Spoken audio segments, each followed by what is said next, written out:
ಬದುಕಿನ ಸಂಧ್ಯಾ ಸಮಯ ಅನುಭವ ಜ್ಞಾನಾಮೃತ ಹಿರಿತನದ ವಾಯೋಮಾನ ಬಾಳಿನ ನೆನಪಿನ ಕಥನ ಕಷ್ಟ ಸುಖ ನೋವು ನಲಿವು ವಿದ್ಯೆ ಬುದ್ಧಿ ಕಲಾತ್ಮಕ ಆರೋಗ್ಯವೇ ಬದುಕಿನ ಬೆಳಕು ತಂತ್ರ ಸ್ವತಂತ್ರ ವಿಜ್ಞಾನದಿ ತಿಳಿದು ಹಿರಿಯರಿಗಾಗಿ ಹಿರಿಯರಿಗೋಸ್ಕರ ಅನುಭವ ಕಾರ್ಯಕ್ರಮ ಅನುಭವ ಕಾರ್ಯಕ್ರಮ. ನಮಸ್ಕಾರ, ನಾನು ಸಾರಥಿ ಜಲಕಿಯಿಂದ ಶಮಂತ ಮಾತಾಡ್ತಾ ಇದ್ದೀನಿ. ಇವತ್ತಿನ ದಿನ ನಮ್ಮ ಅನುಭವ ಕಾರ್ಯಕ್ರಮಕ್ಕೆ HR ಜಯರಾಮ್ ಅವ್ರು ನಮ್ಮ ಜೊತೆ ಇದ್ದಾರೆ. ಬಿಫೋರ್ ದಟ್ ಇವ್ರಿಗೆ ನಾನು ಅನುಭವ ಅನ್ನೋದು ಏನು ಅಂತ ಹೇಳ್ಬೇಕು ಅನ್ನೋದಾದ್ರೆ ಸಹ ಈ ಅನುಭವ ಅನ್ನೋ ಕಾರ್ಯಕ್ರಮನ ಅದು ಕನ್ಸೆಪ್ಟಲೈಸ್ ಮಾಡಿರೋದು ಡಾಕ್ಟರ್ R ಶ್ರೀಧರ್ ಅಂತ. ಪ್ರಸಾರ್ ಭಾರತಿನಲ್ಲಿ ಸೀನಿಯರ್ ಮೋಸ್ಟ್ ಪೋಸ್ಟ್ ಅಲ್ಲಿ ಇದ್ರು, both Doordarshan and all India radio. ಆಮೇಲೆ ಅವರು ರಿಟೈರ್ ಆದ್ಮೇಲೆ ಸಾಕಷ್ಟು ಕಮ್ಯುನಿಟಿ ರೇಡಿಯೋ ಇನಿಷಿಯೇಟಿವ್ಸ್ ಎಲ್ಲ ತಗೊಂಡು ಆಲ್ ಇಂಡಿಯಾ ಲೆವೆಲ್ ಅಲ್ಲಿ ಅವರು ರೇಡಿಯೋನ ತುಂಬಾ ಪ್ಯಾಷನೇಟ್ ಆಗಿ ತಗೊಂಡು ಕೆಲಸ ಮಾಡ್ತಾ ಇದ್ದಾರೆ. ಈಗ ದಿಸ್ ಪರ್ಟಿಕ್ಯುಲರ್ ಅನುಭವ project first of it's kind in the country. ಇದನ್ನ ವಿಜ್ಞಾನ ಪ್ರಸಾರ್ ಸಪೋರ್ಟ್ ಮಾಡ್ತಾ ಇದೆ ನ್ಯೂ ಡೆಲ್ಲಿ. ಇದು ಕಂಪ್ಲೀಟ್ಲಿ ಸೀನಿಯರ್ ಸಿಟಿಸನ್ಸ್ಗೆ ಅಂತಲೇ ಡೆಡಿಕೇಟ್ ಮಾಡಿರುವಂತಹ ಒಂದು ಕಾರ್ಯಕ್ರಮ. ಹಾಗಾಗಿ ಈ ಒಂದು ಕಾರ್ಯಕ್ರಮಕ್ಕೆ ನಿಮ್ಮನ್ನ ನಾವು ಆಯ್ಕೆ ಮಾಡ್ಕೊಂಡಿರೋದು ಯಾತಕ್ಕೆ ಅಂತ ಹೇಳಿದ್ರೆ, ನಿಮ್ಮ ಹತ್ರ ಮಾತಾಡ್ತಾ ಇರ್ಬೇಕಾದ್ರೆ ತುಂಬಾ ಎನರ್ಜೆಟಿಕ್ ಆಗಿ ಪಾಸಿಟಿವ್ ಆಗಿ ನೀವು ಮಾತಾಡ್ತೀರಾ. ಮತ್ತೆ ಇವಾಗ ನೀವು ಲಿಸನರ್ಸ್ಗೆ ಯಾರು ಇವರು HR ಜಯರಾಮ್ ಅಂತ ಹೇಳೋದಾದ್ರೆ, ಇವರು ಚಿಕ್ಕಮಗಳೂರಲ್ಲಿ ಹುಟ್ಟಿ ಸದ್ಯಕ್ಕೆ ಬೆಂಗಳೂರಲ್ಲಿದ್ದಾರೆ. ಚಿಕ್ಕಮಗಳೂರಲ್ಲಿ ಸ್ಕೂಲಿಂಗ್ ಮುಗಿಸಿ SSLC ಮಾಡೋದಕ್ಕೆ ಬೆಂಗಳೂರು ನ್ಯಾಷನಲ್ ಹೈಸ್ಕೂಲಿಗೆ ಬಂದು ಕಾಲೇಜಲ್ಲಿ ಓದಿ, ಬೆಂಗಳೂರು BMS ಕಾಲೇಜಲ್ಲಿ ಇಂಜಿನಿಯರಿಂಗ್ ಮುಗಿಸಿ IIM ಅಹಮದಾಬಾದ್ ಅಲ್ಲಿ MBA ಮಾಡಿ, ಯುಕೋ ಬ್ಯಾಂಕ್ ಕಲ್ಕತ್ತಾ ಬ್ರಾಂಚ್ ಅಲ್ಲಿ ಕ್ರೆಡಿಟ್ ಸೆಕ್ಷನ್ ಅಲ್ಲಿ ಕೆಲಸ ಮಾಡಿ, ಆಮೇಲೆ ಬಿರ್ಲಾ ಕಂಪನಿಗೆ ಹೋಲ್ಡಿಂಗ್ ಕಂಪನಿ ಅಂತ ಒಂದು ಮದರ್ ಕಂಪನಿ ಅಂತ ನಿಮ್ಮ ಲ್ಯಾಂಗ್ವೇಜ್ ಅಲ್ಲಿ ಹೇಳಬಹುದು, ಆ ಕಂಪನಿ ಹೆಡ್ ಆಗಿ, ಆಮೇಲೆ ಕಂಪ್ಲೀಟ್ ಬಿರ್ಲಾಗೆ ಒಂದು ಪರ್ಟಿಕ್ಯುಲರ್ ಇದಕ್ಕೆ ಟೆಕ್ನಿಕಲ್ ಅಂಡ್ ಎಕ್ಸ್ಪರ್ಟೀಸ್ ನ ಬಿಲ್ಡ್ ಮಾಡೋದಕ್ಕೆ ಬಿರ್ಲಾ ಗ್ರೂಪ್ನವರು ಇವರನ್ನ ಕೇಳಿದ್ರಂತೆ. ಇನ್ ಮುಂದೆ ಸರ್ ನೀವೇ ಹೇಳಿ, ತುಂಬಾ ದೊಡ್ಡದಾಗಿದೆ, ನೀವಂಚೂರು ಹೇಳಿ. ತುಂಬಾ ಇಂಟ್ರೆಸ್ಟಿಂಗ್ ಆಗಿದೆ ಆಕ್ಚುಲಿ. ನೀವು ಬಿರ್ಲಾ ಜಾಯಿನ್ ಆದ್ರಿ, ವರ್ಲ್ಡ್ ಲೆವೆಲ್ ಅಲ್ಲಿ ಒಂದು ಅಸೈನ್ಮೆಂಟ್ ತಗೊಂಡ್ರಿ. ಓಕೆ, ಮುಂದಕ್ಕೆ ಹೇಳಿ. ಶ್ಯಾಮಂತಿಕ ಅವರೇ, ಹೇಳಿ. ನಮ್ಮ ಕರ್ನಾಟಕದವರಲ್ಲಿ ನಾನು ನೋಡಿರೋದು, ನಾನು ಕರ್ನಾಟಕದವನು, ಸುಮಾರು 700 ವರ್ಷದ ತಲೆಮಾರಿಂದ ನಾವು ಇಲ್ಲೇ ಇದ್ದೀವಿ. ಓಕೆ. ಅದೇನಾಗಿದೆ ಅಂತಂದ್ರೆ, ಪ್ರತಿಯೊಂದರಲ್ಲೂ ನಾವು ಬೇರೆ ಸಂಸ್ಥೆಗಳಲ್ಲಿ ಕೆಲಸ ಮಾಡೋದೇ ನಮ್ಮ ಉದ್ದೇಶ. ನೌಕರಿ ಅಂತ ನೀವೇನ್ ಹೇಳ್ತೀರಾ? ಇಲ್ಲಿ ತನಕ 1950, 60, 70 ದಶಕ ತನಕ ನೌಕರಿ ಅಂತಂದ್ರೆ ಬರೀ ಗೌರ್ಮೆಂಟ್ ಅಲ್ಲಿ ಕೆಲಸ ಮಾಡೋದು ಅಥವಾ ಪಬ್ಲಿಕ್ ಸೆಕ್ಟರ್ ಸಂಸ್ಥೆನಲ್ಲಿ ಕೆಲಸ ಮಾಡೋದು ಅಂತ. ಆಗಿನ ಕಾಲದಲ್ಲಿ 60, 70ರಲ್ಲಿ ಬಡತನ ಬಹಳ ಜಾಸ್ತಿ, ದೇಶದಲ್ಲೇ ಬಡತನ ಜಾಸ್ತಿ. ಬಹಳ ಶ್ರೀಮಂತ ಅಂದ್ರೆ ಬಹಳ ದೊಡ್ಡ, ಸ್ವಲ್ಪ ದುಡ್ಡಿರೋ ಬಡವ ಈಸ ಶ್ರೀಮಂತ. ಆ ಟೈಮಲ್ಲಿ ನನಗೆ 70ರಲ್ಲಿ ನಾನು ಪಾಸ್ ಮಾಡುವಾಗ BMS ಅಲ್ಲಿ 2 ಕಡೆ ನನಗೆ ಅವಾಗ ಕೆಲಸ ಇಲ್ಲ. ನಾವು ಬಂದಿರೋದು ಬಡತನ. ಕೆಲಸ ಬೇಗ ಮಾಡಿ ಒಂದು ಸಂಸಾರಕ್ಕೆ ಒಂದು ನೆಲೆ ಆಗಬೇಕು. ನನಗೆ 4 ಜನ ಬ್ರದರ್ಸು ಪ್ಲಸ್ ಇನ್ನೊಬ್ಳು ಸೋದರಿ. ಇವನ್ನೆಲ್ಲ ಕಂಪ್ಲೀಟ್ ಹೆಲ್ತ್ ಸಹಾಯ ಮಾಡಬೇಕು ಒಂದು ಇದಕ್ಕೆ ಅಂತ ನಾನು ಅಫ್ಕೋರ್ಸ್ ಅದಕ್ಕೆ ಮುಂಚೆನೂ ನಾನು IIT ಅದಕ್ಕೆಲ್ಲ ಎಂಟ್ರೆನ್ಸ್ ಎಕ್ಸಾಮ್ ಬರೆದಿದ್ದೆ. ಅದರಲ್ಲೂ ಸೆಲೆಕ್ಟ್ ಆಯಿತು ಮದ್ರಾಸಲ್ಲಿ. ಬಟ್ ಅದಕ್ಕೆ ಅಲ್ಲಿ ದುಡ್ಡು ಕೊಡೋಕೆ ಅಲ್ಲಿ ಭಾಳ ಫೀಸ್ ಜಾಸ್ತಿ. ಅದಕ್ಕೋಸ್ಕರ ನಾವು 4 ಜನ ಸಾಕಬೇಕು ಅಪ್ಪನಿಗೆ, ಅದು ಸೀಟ್ ಕೊಡಬೇಕು ಅಂತ ಅದಕ್ಕೆ ನಾನು ಅಲ್ಲಿ ಹೋಗಲಿಲ್ಲ. ಇಲ್ಲೇ ಮನೇಲಿ ಎತ್ಕೊಂಡ್ರೆ ಖರ್ಚು ಕಮ್ಮಿ ಇಲ್ಲ, ಅದಕ್ಕೋಸ್ಕರ ಇಲ್ಲಿ BMS ಅಲ್ಲೇ ಜಾಯ್ನ್ ಆದೆ. ಅದಾದ್ಮೇಲೆ ನಾನು ನೋಡಿದ್ದು ಏನು ಅಂತಂದ್ರೆ, ನಾವು ಬಡತನದಿಂದ ಬಂದ್ರೆ ಫಸ್ಟ್ ನಿಮಗೆ ಪ್ರಾಬ್ಲಮ್ ಇರೋದು ದುಡ್ಡು, ಹಣಕಾಸು. ಅದಕ್ಕೋಸ್ಕರ ಇವಾಗ ನಾವಾಗ ಸಿನಿಮಾನೆಲ್ಲ ನೋಡಿದ್ದೇನು, ಯಾರೋ ಒಬ್ಬ ಬರ್ತಾನೆ ರಾಜ್ಕುಮಾರ್ ಅವರು ಅಥವಾ ಯಾರಾದರೂ ಆಗಲಿ, ಅವರು ಭಾಳ ಬಡವರಾಗಿರ್ತಾರೆ. ಬಿಸ್ನೆಸ್ಗೆ ಬಂದ ತಕ್ಷಣ ಒಂದು ದೊಡ್ಡ ಬಂಗ್ಲೆನಲ್ಲಿ 2 ಕಡೆ ಮಾಡಿ, ಒಂದು ಕಾರು, ಒಂದು ದೊಡ್ಡ ಇದು. ಅಂದ್ರೆ ಬಿಸ್ನೆಸ್ ಮನ್ ಅಂತಂದ್ರೆ ಐಶ್ವರ್ಯವಂತ ಅಂತ ಅರ್ಥ, ದುಡ್ಡು ಮಾಡಬಹುದು. ಇಲ್ಲದೆ ಇದು ನೌಕರಿ ಅಥವಾ ಸಂಬಳಕ್ಕಿದ್ರೆ ಮಾಡೋಕ್ಕಾಗಲ್ಲ.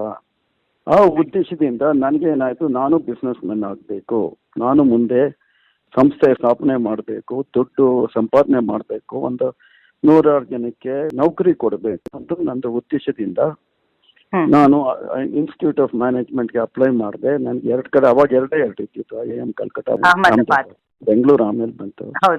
ಅಲ್ಲಿ ಜಾಯಿನ್ ಆಗಿ ಅಲ್ಲಿ ಹೋದೆ. ಅಲ್ಲಿ ಓದ್ಬಿಟ್ಟು 2 ವರ್ಷ ಹೋದ್ಮೇಲೆ ಯುಕೋ ಬ್ಯಾಂಕ್ ಹೋದೆ. ಅಲ್ಲಿ ಉದ್ದೇಶ ಏನು ಅಂತಂದ್ರೆ, ನಾನು ನಮ್ಮದೇ ಒಂದು ಬಿಸ್ನೆಸ್ ಮಾಡಬೇಕು ಅಂದ್ರೆ ಏನೋ ಒಂದು, ನಮಗೆ ಆಗಿನ ಕಾಲದಲ್ಲಿ ತಿಳುವಳಿಕೆ ಇರಲಿಲ್ಲ, ಏನು ಮಾಡಬೇಕು ಅಂತ ಗೊತ್ತಿಲ್ಲ, ಪ್ರಪಂಚ ಗೊತ್ತಿಲ್ಲ, ಏನು ಬಿಸ್ನೆಸ್ ಮಾಡಬೇಕು ಅಂದ್ರೆ ಏನು ಅಂತಾನು ಗೊತ್ತಿಲ್ಲ. ಒಂದು ಈಗ ಬಹಳ ಇಂಪ್ರೂವ್ ಆಗಿದೆ, ಬಹಳ ಡೆವಲಪ್ಮೆಂಟ್ ಆಗಿದೆ. ಆಗಿನ ಕಾಲದಲ್ಲಿ 50 ವರ್ಷದ ಹಿಂದೆ ಏನು ಮಾಡಬೇಕು, ಸೆಲ್ ಮಾಡಬೇಕು, ಅವಾಗ ಇದ್ದಿದ್ದ ಆಪರ್ಚುನಿಟೀಸು ಇರಲಿಲ್ಲ.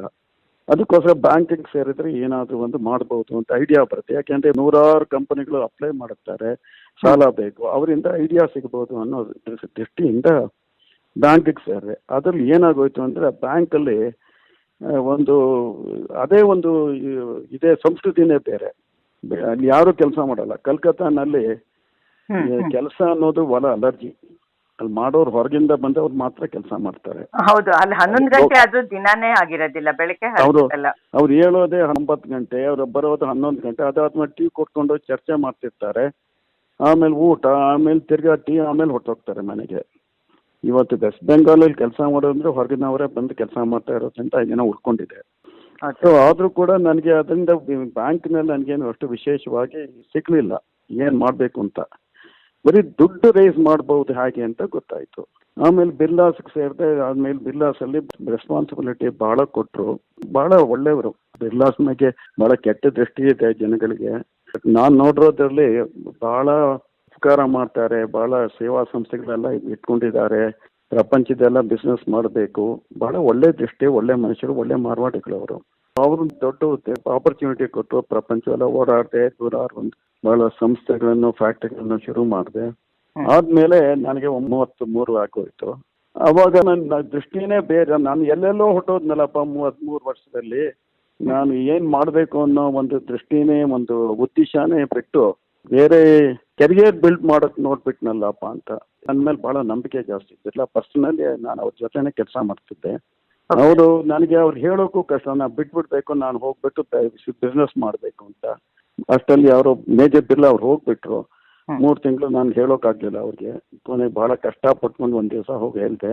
ಅವ್ರು ಹೇಳಿದ್ರು, ನಾನು ಬಿಡೋಕ್ಕೆ ಸಾಧ್ಯವೇ ಇಲ್ಲ, ನಿನ್ನ ಪ್ರಪಂಚದಲ್ಲಿ ನೀನು ಎಲ್ಲಿ ಬೇಕೋ ಅದನ್ನ ಟ್ರಾನ್ಸ್ಫರ್ ಮಾಡ್ತೀನಿ, ಎಷ್ಟು ಬೇಕೋ ಸಂಬಳ ಕೊಡ್ತೀನಿ, ನೀವು ಬಿಡಬೇಡ, ಇಲ್ಲೇ ಇರು ಅಂತ. ನಾನು ಅಂದ್ಕೊಂಡೆ ಅಷ್ಟರಲ್ಲಿ ನಾನು 35ರಲ್ಲಿ ಕೆಲಸ ಬಿಟ್ಟರೆ ಉಂಟು, ಇಲ್ಲದಿದ್ದರೆ ನಾನು ಕೆರಿಯರ್ ಹಾಗೆ ಕಂಟಿನ್ಯೂ ಮಾಡಬೇಕು ನೌಕರಿನಲ್ಲಿ ಅಂತ. ಆದರೂ ಹೇಳಿದೆ, ಇಲ್ಲ ಆಗಲ್ಲ, ನಾನು ಬಿಟ್ಬಿಡ್ತೀನಿ, ಎಷ್ಟೇ ಕಷ್ಟ ಆಗಲಿ ಶುರು ಮಾಡ್ತೀನಿ ಅಂತ. ಅವ್ರು ಹೇಳಿದ್ರು, ನನಗೆ 1 ವರ್ಷ ನಿನ್ ಈ ಸೀಟು, ಈ ಜಾಗ, ಈ ಆಫೀಸ್ ಎಲ್ಲ ಬಿಟ್ಟಿರ್ತೀನಿ, ನೀನು 1 ವರ್ಷದಲ್ಲಿ ನಿನಗೆ ಬೇಕು ಅಂತಂದ್ರೆ ಯಾರು ಕೇಳಲ್ಲ, ತಿರ್ಗಾ ಬಂದು ಕಂಟಿನ್ಯೂ ಮಾಡ್ಬೇಕು. ಭಾಳ ಒಳ್ಳೆ ಮನಸ್ಸು ಅವ್ರದ್ದು. ಆಮೇಲೆ ಅಲ್ಲಿಂದ ಬಂದೆ, ಡೆಲ್ಲಿಗೆ ಹೋದೆ. ದುಡ್ಡಿಲ್ಲ ಅವಾಗಲೂ. ಸೇವಿಂಗ್ಸ್ ಎಲ್ಲ ಹಾಗಾದ್ರೆ ಖರ್ಚು ಮಾಡಿಬಿಡ್ತಾ ಇದ್ರಿ? ಅವಾಗ ಸೇವಿಂಗ್ಸ್ ಏನಮ್ಮ, ಅವಾಗ ನನಗೆ ಸಂಬಳ ಬರ್ತಿದ್ದದ್ದು 2000. ಅದರಲ್ಲಿ ಬೇಸಿಕ್ ಬಂದು 600 ರೂಪಾಯಿ. 600 ರೂಪಾಯಿನಲ್ಲಿ 8%. ನನಗೆ ಹೋಲ್ ಆಫ್ 8 ವರ್ಷ ಕೆಲಸ ಮಾಡಿ ನನ್ನ ಹತ್ರ ಸೇವಿಂಗ್ಸ್ ಇದ್ದಿದ್ದು 30,000 ರೂಪಾಯಿ. ಆಮೇಲೆ ಬಿಸ್ನೆಸ್ ಮಾಡಬೇಕು ಅಂತ ದುಡ್ಡಿಲ್ಲ. ಏನಾದ್ರು ಮಾಡ್ಬೇಕಾದ್ರೆ ಹಣ ಬೇಕಲ್ವಾ, ಒಂದು ಬಂಡವಾಳ. ಅದಕ್ಕೆ ದುಡ್ಡಿಲ್ಲದೆ ಮಾಡಿ ಕೆಲಸ ಬಿಸ್ನೆಸ್ ಅಂದ್ರೆ ಬರೀ ಕನ್ಸಲ್ಟೆನ್ಸಿ ಡೆಲ್ಲಿಗೆ ಹೋದೆ. ಅಲ್ಲೆಲ್ಲ 3-4 ಕಂಪ್ನಿ, ತೋಶಿಬಾ, ಆಮೇಲೆ ಕಂಪ್ನಿಗಳು, ಒಳ್ಳೆ ಕಂಪ್ನಿ ಜೊತೆ ಮಾಡಿದೆ. ಆಗಿನ ಕಾಲದಲ್ಲಿ ಕನ್ಸಲ್ಟೆಂಟ್ ಅಂದ್ರೆ ಫ್ರೀ ಆಗಿ ಮಾಡಬೇಕು ಅಂತ, ಬರೀ ಕನ್ಸಲ್ಟೆಂಟಿಗೆ ಹಣ ಕೊಡೋದು ಇರ್ತಿರ್ಲಿಲ್ಲ. ಸೊ 2 ವರ್ಷ ನೋಡಿ ಆಗ್ಲಿಲ್ಲ ಅಂತ ಅಂದ್ಬಿಟ್ಟು ಆಮೇಲೆ ಫಿಲಿಪ್ಸ್ ಸಂಸ್ಥೆ ಜೊತೆ ಟೈಅಪ್ ಮಾಡಿಕೊಂಡು ಅವ್ರಿಗೆ ಪೀಣ್ಯದಲ್ಲಿ ಒಂದು ಶೆಡ್ ಅಲಾಟ್ ಮಾಡಿಸ್ಕೊಂಡು ಲ್ಯಾಂಪ್, ಟ್ಯೂಬ್ ಲೈಟ್, ಅದನ್ನ ಸ್ಟಾರ್ಟ್ ಮಾಡಬೇಕು ಅಂತ ಒಂದು ಫ್ಯಾಕ್ಟ್ರಿ ಮಾಡಿದೆ. ಅದು ಬಹಳ ಕಷ್ಟ ಆಯ್ತು, ಬಹಳ ಕಷ್ಟಪಟ್ಟೆ, ಸುಮಾರು ಒಂದು 5 ವರ್ಷ. ಆಗಿನ ಕಾಲದಲ್ಲಿ ಈಗಿನ ಕಾಲದಲ್ಲಿ ಕೂಡ ಬಿಸ್ನೆಸ್ ಮನ್ ಅಂತಂದ್ರೆ ಸರ್ಕಾರ ಎಷ್ಟು ಅಡಚಣೆ ಮಾಡುತ್ತೋ ಅಷ್ಟು ಮಾಡ್ತಾರೆ. ಪ್ರತಿಯೊಬ್ಬರು ಎಲೆಕ್ಟ್ರಿಸಿಟಿ ಬೇಕು ಅಂತಂದ್ರೆ ಬಹಳ ಓಡಾಡಬೇಕು, ಬಹಳ ಕಷ್ಟ. ತಿಂಗಳಿಗಟ್ಟಲೆ ಟೆಲಿಫೋನ್ 6 ತಿಂಗಳು 1 ವರ್ಷ ಆದ್ರೂ ಕೊಡ್ತಾ ಇರ್ಲಿಲ್ಲ. ಆಮೇಲೆ KSFCಗೆ ಹೋದ್ರೆ ಒಂದು 6 ತಿಂಗಳು 9 ತಿಂಗಳಾದ್ರೂ ಲೋನ್ ಸ್ಯಾಂಕ್ಷನ್ ಆಗ್ತಾ ಇರ್ಲಿಲ್ಲ. ಬಹಳ ಕಷ್ಟ, ಬಹಳ ಬ್ಯೂರೋಕ್ರಸಿ ಜಾಸ್ತಿ. ಹೌದು ಸರ್, ಈ ಮಾತು ಇವತ್ತಿಗೂ ಅಪ್ಲಿಕಬಲ್. ಅದು ಎಟರ್ನಲ್ ಇಶ್ಯೂ ಅನ್ಸುತ್ತೆ, ಇವತ್ತಿಗೂ ಇದೆ. ಅದು ಸ್ಕೀಮ್ಸ್ ಅನೌನ್ಸ್ ಮಾಡ್ತಾರೆ, ಆದ್ರೆ ಯಾರಿಗೂ ಸಿಗಲ್ಲ. ಹೆಮಂತ್ ಅವರೇ, ಪ್ರಪಂಚದಲ್ಲಿ ನಾನು ನೋಡಿರೋದು ನಾನು ಬಹಳ ದೇಶಗಳನ್ನ ನೋಡಿದ್ದೀನಿ. ಯಾವ ದೇಶದಲ್ಲಿ ಎಂಟ್ರಪ್ರನೂರ್ಸ್ ಜಾಸ್ತಿ ಇದಾರೋ ಆ ದೇಶ ಉದ್ಧಾರ ಆಗುತ್ತೆ. ಇವಾಗ ಇಸ್ರೇಲ್ ನೋಡಿ, ಅಮೆರಿಕ ನೋಡಿ, ಅಥವಾ ಬ್ರಿಟನ್ ನೋಡಿ, ಅಥವಾ ಜಪಾನ್ ನೋಡಿ. ಜಪಾನ್ಗಿಂತ ಬಾಕಿ ಚೈನಾ ಅಥವಾ ಸಿಂಗಪೂರ್ ಆರ್ ಹಾಂಗ್ಕಾಂಗ್ ಅದ ಕಡೆ ಎಲ್ಲ ಎಂಟ್ರಪ್ರನೂರ್ಸ್ ಜಾಸ್ತಿ. ಅಲ್ಲಿ ಏನಿಲ್ಲ ಅಲ್ಲಿ ಫಿಸಿಕಲ್ ರಿಸೋರ್ಸಸ್ ಏನೂ ಇಲ್ಲ ಅಲ್ಲಿ. ಹೌದು. ಬಟ್ ಎಂಟ್ರಪ್ರನೂರ್ಸ್ ಇದ್ದಾರೆ. Entrepreneurs are the biggest asset to the country. ಅವರು ನೌಕರಿಗಳನ್ನ ಕ್ರಿಯೇಟ್ ಮಾಡೋದು, ಲಕ್ಷಾನುಗಟ್ಟಲೆ ನೌಕರಿ ಕೆಲಸ ಕೊಡೋರು ಅವರು. ಅನ್ಫಾರ್ಚುನೇಟ್ಲಿ ನಮ್ಮ ಇಂಡಿಯಾ ದೇಶದಲ್ಲಿ ಎಂಟ್ರಪ್ರನೂರ್ ಅಂತಂದ್ರೆ ಅವನು ರಕ್ತ ಹೀರೋವನು, ಅವನು ಎಷ್ಟು ಅರ್ಜೆಂಟ್ ಕೊಡ್ಬೇಕು, ಅವನು ಡಿಸೈರಬಲ್ ಅಲ್ಲ, ಅವನು ಎಷ್ಟು ಹಾಳು ಮಾಡಬೇಕೋ ತುಳಿಬೇಕೋ ಅಷ್ಟು ಆ ದೃಷ್ಟಿಕೋನ ಅವ್ರಿಗೆ ಇಲ್ಲಿ. ಇದರಿಂದ ಏನಾಗಿದೆ ಅಂತಂದ್ರೆ ಇವತ್ತು ಬಿಸ್ನೆಸ್ ಮನ್ಗೆ ರೆಸ್ಪೆಕ್ಟ್ ಬಹಳ ಕಮ್ಮಿ. ಯಾವುದೇ ಒಂದು ರೆಕಗ್ನಿಷನ್ ಬಂದ್ರು, ಪದ್ಮಶ್ರೀ ಪದ್ಮಭೂಷಣ್ ಬಂದ್ರು ಒಂದು ಕೂಡ ಒಬ್ಬ ಬಿಸ್ನೆಸ್ ಮನ್ಗೂ ಇರಲ್ಲ. ಅದರಲ್ಲೂ ಬಾಕಿ ಎಲ್ಲದಕ್ಕೂ ಸೇವೆ ಸಂಸ್ಥೆಗಳಿಗೆಲ್ಲ ಕೊಡ್ತಾರೆ. ಅಮೆರಿಕಾನಲ್ಲಿ ಪ್ರೆಸಿಡೆಂಟ್ ಅಷ್ಟು ಮರ್ಯಾದೆ ಕೊಡಲ್ಲ. ಈ ಬಿಲ್ ಗೇಟ್ಸ್ ಜಾಸ್ತಿ ಮರ್ಯಾದೆ ಕೊಡುತ್ತೆ, ಸ್ಟೀವ್ ಜಾಬ್ಸ್ ಕೊಡ್ತಾರೆ, ಅಥವಾ ಎಲಾನ್ ಮಸ್ಕ್ ರೆಸ್ಪೆಕ್ಟ್ ಜಾಸ್ತಿ. ಸೊ ಇದರಿಂದ ಏನಾಗಬೇಕು, ಇವಾಗ ಇಂಡಿಯಾ ಉದ್ಧಾರ ಆಗಬೇಕು ಅಂದ್ರೆ ಎಂಟ್ರಪ್ರನೂರ್ಸ್ ಜಾಸ್ತಿ ಬರಬೇಕು. ಹೌದು ಸರ್, ನೀವು ಹೇಳ್ತಾ ಇದ್ರಿ ಇವಾಗ ನೀವು ಒಂದು ಶೆಡ್ ಹಾಕಿ ನಿಮ್ಮ ಯೂನಿಟ್ ಶುರು ಮಾಡೋದಕ್ಕೆ ಬಹಳ ಕಷ್ಟಪಟ್ರಿ ಅಂತ. ಬಟ್ ಆಕ್ಚುಲಿ ಇವಾಗ ನೀವು ಮಾತಲ್ಲೇ ಸ್ಟಾರ್ಟಿಂಗ್ ಅಲ್ಲಿ ಒಂದ್ ಮಾತು ಹೇಳಿದ್ರಿ, ಬಡತನ ಜಾಸ್ತಿ ಇತ್ತು, ನಾನು ಇಷ್ಟೆಲ್ಲ ಕಷ್ಟಪಟ್ಟು ಬಂದೆ ಎಕ್ಸೆಟ್ರಾ ಡೀಟೇಲ್ಸ್ ಎಲ್ಲ ಹೇಳಿದ್ರಿ. ಆಕ್ಚುಲಿ ನಿಮ್ಗೆ ಆ ಒಂದು ಬ್ಯಾಕ್ ಗ್ರೌಂಡ್ ಇದ್ದಿದ್ರಿಂದಾನೇ ನಿಮ್ಗೆ ಒಂದು ಲೈಫ್ ಅಲ್ಲಿ ಒಂದು ಅಚೀವ್ ಮಾಡ್ಬೇಕು ಅಂತ ಒಂದು ಹಠ ಬಂದಿರೋದು, ಛಲ ಬಂದಿರೋದು. ಅದು ಸರ್ವೇನೂ ಹೇಳುತ್ತೆ, ಮತ್ತೆ ನಿಮ್ಮ ಇಂಡಿವಿಜುವಲ್ ಸಕ್ಸಸ್ ಕೂಡ ಹೇಳುತ್ತೆ ಅಲ್ವಾ ಸರ್? ಹೌದಮ್ಮ.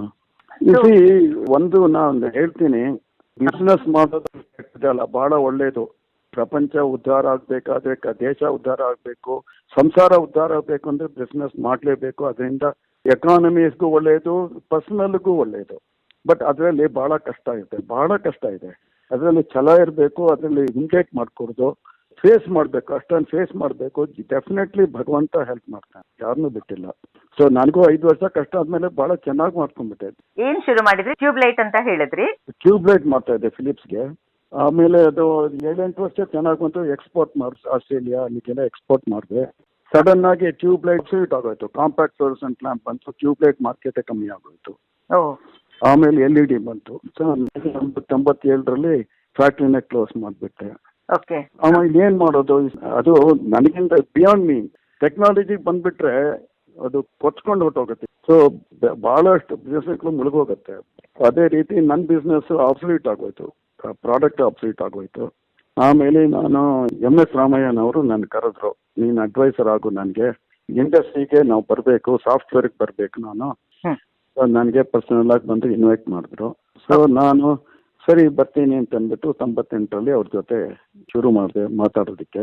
ಅವ್ರು ಹೇಳಿದ್ರು, ನೀನು ಬಾ ನನಗೆ, ನಾನು JH Patel team chief minister ಆಗಿದ್ದಾಗ ನಾವು ಹೋಗ್ತಾ ಇದೀವಿ ಅಮೆರಿಕಾಗೆ, ನೀನು ಬಂದ್ಬಿಡು ಅಂತ. ಸೊ ನಾನು ಹೋದೆ. ಅಲ್ಲಿಂದ ಬೇಕಾಷ್ಟು ಸ್ವಲ್ಪ ಟ್ರಾವೆಲ್ ಮಾಡಿ ಶಿಕಾಗೋ, ಬಾಸ್ಟನ್, ಬೇರೆ ಬೇರೆ ಕಡೆ ಸಾಫ್ಟ್ವೇರ್ ಕಂಪ್ನಿ ಶುರು ಮಾಡೋದು ಹೇಗೆ, ನನಗೆ ಅದ್ರ ಬಗ್ಗೆ ಏನೂ ತಿಳುವಳಿಕೆ ಇಲ್ಲ. ಕಂಪ್ಯೂಟರ್ ಓಪನ್ ಮಾಡೋಕ್ಕೂ ಗೊತ್ತಿಲ್ಲ. ಅವಾಗ್ಲೂ ಇವಾಗ್ಲೂ ಅಷ್ಟೇನೆ. ಬಟ್ ಓನ್ಲಿ ಥಿಂಗ್ ಈಸ್ ಅಂತಂದ್ರೆ ಜೀವನದಲ್ಲಿ ಒಂದು ಕೆಚ್ಚದೆ ಇರಬೇಕು.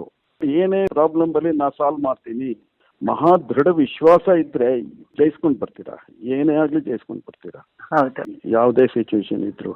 ಸೊ ನನಗೆ ಅದ್ರ ಬಗ್ಗೆ ಏನು ಗೊತ್ತಿಲ್ಲ. ಆದ್ರೂ ಕೂಡ ಏನಾಯ್ತು, ಒಂದು ಯಾವ್ದೋ ಬೋರ್ಡ್ ಮೀಟಿಂಗ್ ಇತ್ತು, ಅಲ್ಲಿ whole team, management team of software company ಇದೆ.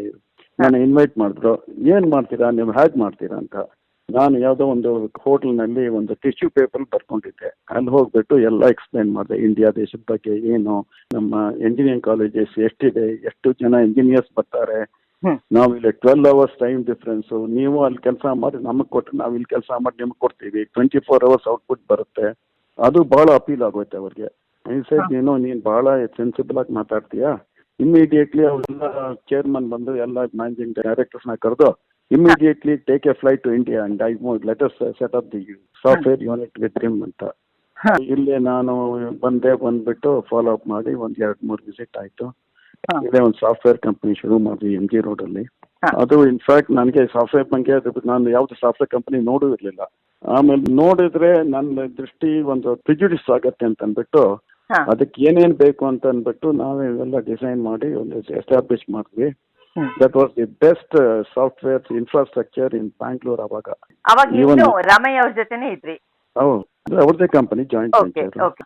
ಆಮೇಲೆ ನಾರಾಯಣ ಮೂರ್ತಿ ಅವರು ಸೆಟಪ್ ಎಲ್ಲ ನೋಡಿ ಸೇಮ್ ಕಾಂಟ್ರಾಕ್ಟ್ರು ಸೇಮ್ ಫೆಲೋಸ್ನ ಕರ್ಕೊಂಡು ಇನ್ಫೋಸಿಸ್ ಕರ್ಕೊಂಡು Okay, ನೀನು ನನಗೆ okay, ಅದೇ okay, ರೀತಿ okay. ಮಾಡಿ ಅಂತ. ಆಮೇಲೆ ಇದನ್ನ ನಡೆಸಿದೆ 1 ವರ್ಷ. ಅದಾದ್ಮೇಲೆ ಒಂದು CEO ಇಟ್ಕೊಂಡಿದ್ದೆ, ಯಾಕೆಂದ್ರೆ ನನಗೆ IT ಬಗ್ಗೆ ಏನು ಗೊತ್ತಿಲ್ಲ. ಅವನು 1 ವರ್ಷ ಏನು ಮಾಡಲಿಲ್ಲ, IT ಕಂಪನಿನವನು. ಓಕೆ. ಸೊ ಒಂದು ಬೋರ್ಡ್ ಮೀಟಿಂಗ್ ಎಲ್ಲ ಅಮೆರಿಕಲ್ಲಿ ಆಗ್ತಾ ಇತ್ತು. ಸೊ ಒಂದು ಮೀಟಿಂಗ್ ಅಲ್ಲಿ ಅವನು ಬರ್ತಾ ಇದ್ದ, ನಾನು ಹೋಗ್ತಾ ಇದ್ದೆ. ಅವತ್ತು ಅಲ್ಲಿಂದ ಅವ್ರ ಚೇರ್ಮನ್ ಬಂದು ನಾ ಕರೆದು, ಇವನ್ ಏನ್ ಪ್ರಯೋಜನ ಇಲ್ಲ, ನೀವು ಹೋಗ್ಬಿಟ್ಟು ಇವನ್ನ ಫೈರ್ ಮಾಡು ಅಂತ ಹೇಳ್ಬಿಟ್ರು. ಸೊ ನಾನು ಬಂದ್ಬಿಟ್ಟು MR ಜಯರಾಮ್ ಚೇರ್ಮನ್ ಆಗಿದ್ರು, ನಾನು ಮ್ಯಾನೇಜಿಂಗ್ ಡೈರೆಕ್ಟರ್ ಆಗಿದ್ದೆ. ಅವ್ರು ಹೇಳಿದ್ದಾರೆ ಈ ರೀತಿ ಫೈರ್ ಮಾಡಬೇಕು, ಜಯರಾಮ್ ಅವರೇ ನೀವು ಚೇರ್ಮನ್, ನೀವು ಫೈರ್ ಮಾಡಿ ಅಂತಂದೆ. ಅವರಿದ್ದು ಅಯ್ಯೋ ನಾನು ಫೈರ್ ಮಾಡೋಕೆ ಗೊತ್ತಿಲ್ಲಪ್ಪ, ನಾನು ರೆಕ್ರೂಟ್ ಮಾಡ್ತೀನಿ, ಫೈರ್ ನಾ ಜನ್ಮದಲ್ಲೇ ಮಾಡಿಲ್ಲ, ನೀನೇ ಮಾಡ್ಬಿಡು ಅಂತ. So that was my first experience of firing a very senior fellow. ಅವ್ರಾದ್ಮೇಲೆ ನೆಕ್ಸ್ಟ್ ಮೀಟಿಂಗ್ ಅಲ್ಲಿ ಬಂದ್ಬಿಟ್ಟು, ನೀನೇ ಚೇರ್ಮನ್, ನೀನೇ ಮ್ಯಾನೇಜಿಂಗ್ ಡೈರೆಕ್ಟರ್ ಆಗೋ ಕಂಪನಿಗೆ, ಸಾಫ್ಟ್ವೇರ್ ಕಂಪನಿಗೆ ನೀನೇ ಓಡಿಸು ಅಂತ. ಸರ್ ನನಗೇನು ಗೊತ್ತಿಲ್ಲ, ನನ್ನ ಮೇಲೆ ಏನು ಭರವಸೆ ಇಡಬೇಡಿ ಅಂತ. ನನಗೆ ನಿನ್ನ ಮೇಲೆ ಭರವಸೆ ಇದೆ, ನೀನು ನಡ್ಸಪ್ಪ, ಏನು ಪರವಾಗಿಲ್ಲ ಅಂತ. So without knowing anything I became A head of a software company. ಆಮೇಲೆ ನನ್ನ ಸೆಕ್ರೆಟರಿ ಒಬ್ಬರಿದ್ರು. ಈ ಸಾಫ್ಟ್ವೇರ್ ಕಂಪನಿಗೆ ಚೇರ್ಮನ್ ಆಗಿ ಎಷ್ಟು ವರ್ಷ ಇದ್ರಿ? 3 ವರ್ಷ ಆಯ್ತು. 3 ವರ್ಷ. ಓಕೆ. ಸೊ ಇಲ್ಲಿಂದ ಬಹುಶಃ ನೀವು ನಿಮ್ಮ ಓನ್ ಕಂಪನಿ ಇವಾಗ ಕರೆಂಟ್ಲಿ ಯಾವ್ದು ಮಾಡ್ತಾ ಇದ್ದೀರೋ ಅದನ್ನ ಶುರು ಮಾಡಿತಾ, ಅಥವಾ ಅದಕ್ಕೆ ಮುಂಚೆ ಇನ್ನೊಂಚೂರು ಏನಾದ್ರು ಗ್ಯಾಪ್? ಇಲ್ಲ, ಅದಕ್ಕೆ ಅದೊಂದು ದೊಡ್ಡ ಇತಿಹಾಸ. ಯಾವುದು ಇವಾಗ ಕರೆಂಟ್? ಇವಾಗ ಇರೋದು ಕಂಪನಿ CS ಏರೋಥರ್ಮ್ ಅಂತ. Therm is hot, air is air hot. ಅದು ಏನಾಯ್ತು ಅಂದ್ರೆ, ನಾವು ಯಾರೋ ಒಬ್ರು 89ರಲ್ಲಿ ಒಂದು ವಿಶ್ವೇಶ್ವರಿ ಅಂತಿದ್ರು, ಜೂಬ್ಲಿ ನರ್ಸಿಂಗ್ ಹೋಮ್ ಮತ್ತೆ ಚಾಮರಾಜಪೇಟೆಯಲ್ಲಿ. ಅವ್ರ ನೆಗೆಯು ಮೈಗ್ರೇಟ್ ಆಗ್ಬಿಟ್ರು. ಅವಾಗ ಒಂದು ಅಡ್ವರ್ಟೈಸ್ ಮಾಡಿದ್ರು, ನಾವು ಸೆಲ್ ಮಾಡ್ತೀವಿ ಅಂತ, ಬಡ ಸಣ್ಣ ಕಂಪನಿ. ಸರಿ, ನಾನು ನನ್ನ ತಮ್ಮ ಆಮೇಲೆ ಇನ್ನೊಬ್ರು ಸೇರ್ಕೊಂಡ್ರಿ, ಅದನ್ನ ಪಿಕ್ ಮಾಡ್ಬಿಟ್ಟು ತಗೊಂಡ್ಬಿಟ್ವಿ. ಗೌರ್ಮೆಂಟ್ಗೋಸ್ಕರ ಚಿಕ್ಕ ಲ್ಯಾಬೋರೇಟರಿ ಎಕ್ವಿಪ್ಮೆಂಟ್ ಮಾಡ್ತಾ ಇದ್ರು. ಈ 3 ವರ್ಷ ಗೌರ್ಮೆಂಟ್ ಕೆಲಸ ಮಾಡಿ 1 ನಯ ಪೈಸೆ ಇಲ್ಲ.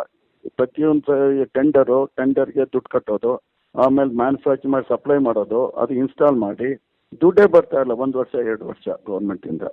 6 ವರ್ಷ ಕೆಲಸ ಮಾಡಿದ್ರು 1 ನಯ ಪೈಸೆ ಎಲ್ಲ ಸಂಬಳ ಕೂಡ ಗೊತ್ತಿಲ್ಲ. ಕೊನೆಗೆ 96ರಲ್ಲಿ ಈ ಗೌರ್ಮೆಂಟ್ ಮೇಲೆ ಡಿಪೆಂಡ್ ಆದ್ರೆ ನಾವು ಸತ್ತೋಗ್ತೀವಿ. ಅದಕ್ಕೋಸ್ಕರ ಗೌರ್ಮೆಂಟ್ ಬಿಸ್ನೆಸ್ ಇಲ್ಲದೆ ಬೇರೆ ಏನಾದ್ರು ಪ್ರಾಡಕ್ಟ್ ಮಾಡಬೇಕು, ಗೌರ್ಮೆಂಟ್ ಕಸ್ಟಮರ್ ಹಾಕಿರ್ಕೊಡ್ದು ಅದಕ್ಕೆ ಅಂತ. ಸೊ ಅದಕ್ಕೆ ಬಂದು ಡೆನ್ಮಾರ್ಕ್ ಡೇನಿಡಾ ಅಂತ ಒಂದು ಸಂಸ್ಥೆ ಇದೆ. Danish company funds basic some agriculture in this other areas. ಹೆಸರುಘಟ್ಟನಲ್ಲೂ ಅವರು ಹೆಲ್ಪ್ ಮಾಡಿದ್ದಾರೆ, ಡೇನಿಡಾ. ಸೊ ಎನ್ಸನ್ ಅಂತ ಅದು ಹೆಡ್ ಇದ್ರು, ನನಗೆ ಬಹಳ ಕ್ಲೋಸ್ ಫ್ರೆಂಡ್ ಆಗಿದ್ರು.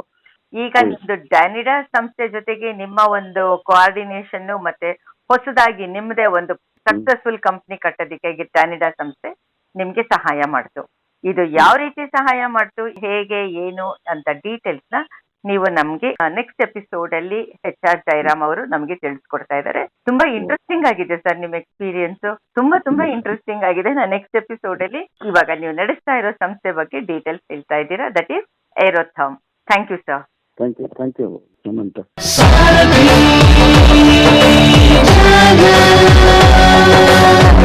ನೀವು ಕೇಳ್ತಾ ಇದ್ದೀರಾ ಸಾರಥಿ ಝಲಕ್ 90.4 FM. ಕೇಳ್ರಪ್ಪೋ ಕೇಳ್ರಿ.